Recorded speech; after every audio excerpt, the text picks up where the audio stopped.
नमस्कार, मैं हूं अंशिता। मोदी सरकार की घपलेबाजी पकड़ी गई तो वो बैकफुट पर आ गई।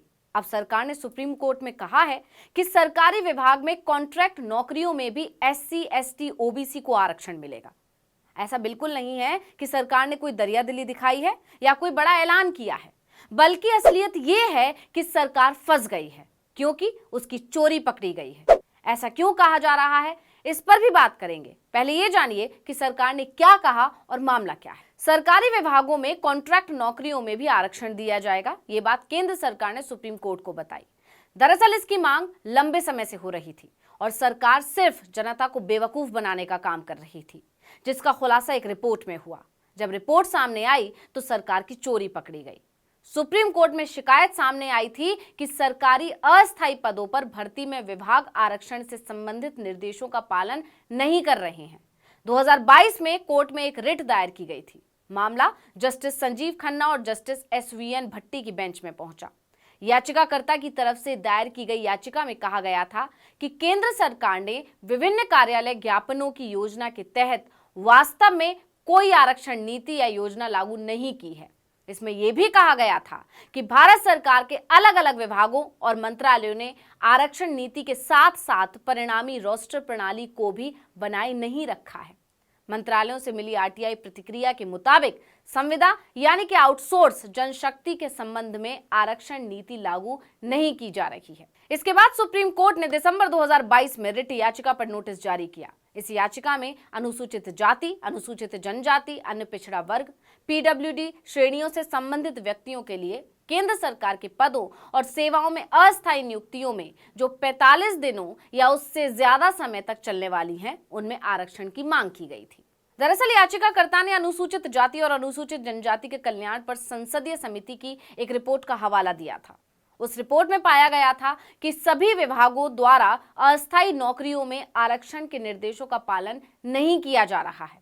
यानी इस रिपोर्ट ने सरकार की पोल खोल दी तो सरकार फंस गई।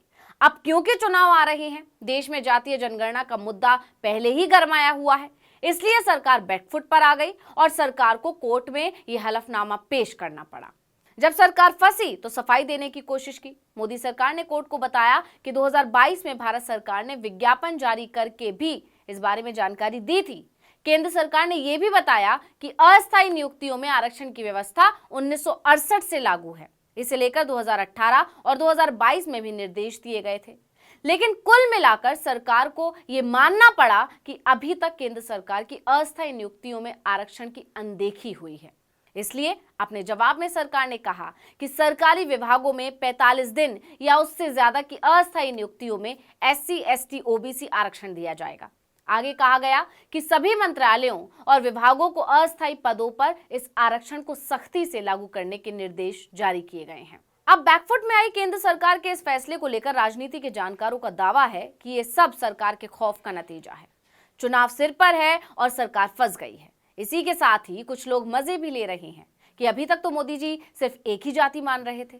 छत्तीसगढ़ में एक सभा में तो उन्होंने खुलकर कह दिया था कि उनके लिए गरीब ही सबसे बड़ी जाति और सबसे बड़ी आबादी है। कांग्रेस हिंदुओं को बांटना चाहती है। यही नहीं, सरकार तो दावे करती थी कि वो सबको बराबर का हक दे रही है, लेकिन रिपोर्ट ने तो सरकार की पोल पट्टी ही खोल दी। रिपोर्ट ने बता दिया कि आरक्षण की बात सिर्फ फाइलों में है, असल में कोई आरक्षण नहीं दिया जा रहा है।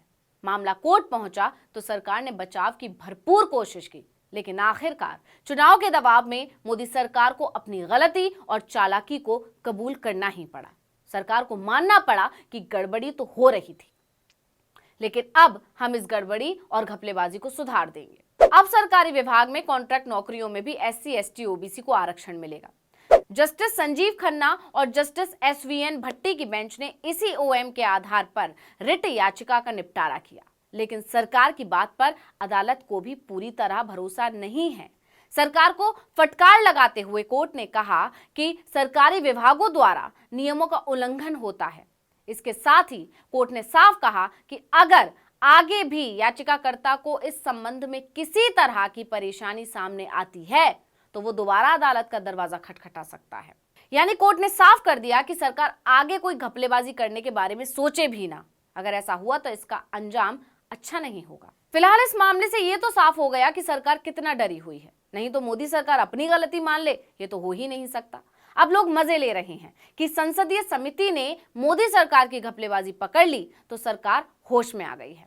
इसलिए जिस मामले को अभी तक लटकाया जा रहा था, उस पर अचानक से जातिगत जनगणना को लेकर छिड़ी बहस के बीच सरकार ने अपना जवाब दाखिल कर दिया है।